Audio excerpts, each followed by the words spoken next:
Mamlaka ya Hewa ya Tanzania inakuletea utabiri wa hali ya hewa ambao ni wa saa 24 zijazo kuanzia saa 3 usiku huu. Tukianza kwa kuangalia mifumo ya upepo, hali ya ziwa inatarajiwa kuwa na mawimbi makubwa kiasi, na hali ya bahari ikitarajiwa kuwa na mawimbi madogo. Na viashiria vya mvua vinaonekana katika maeneo mengi ya hapa nchini. Na Mamlaka ya Hewa ya Tanzania inatoa angalizo la matarajio ya uwepo wa vipindi vifupi vya mvua kubwa katika maeneo machache ya mkoa wa Morogoro. Hatua stahiki ni vyema kuchukuliwa. Na kwa usiku huu ni matarajio yetu katika maeneo ya magharibi mwa nchi panatarajiwa kuwa na hali ya mawingu kiasi na ngurumo katika maeneo machache.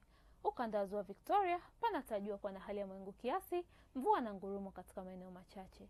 Kanda ya kati, nyanda za juu kaskazini mashariki, mkoa wa Tanga, visiwa vya Unguja na Pemba, Dar es Salaam na pwani ikijumlisha visiwa vya Mafia panatarajiwa kuwa na hali ya mvua. Huku maeneo mengine hapa nchini yaliyosalia yanatarajiwa kuwa makavu.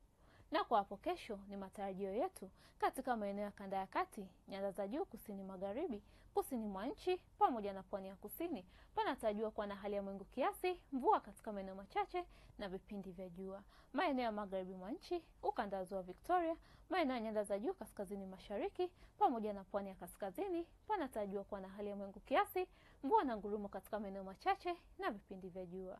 Na ufuatao ni utabiri wa hali ya hewa kwa baadhi ya miji hapa nchini kwa siku 4 zijazo. Dar es Salaam tunatarajia mvua nyepesi.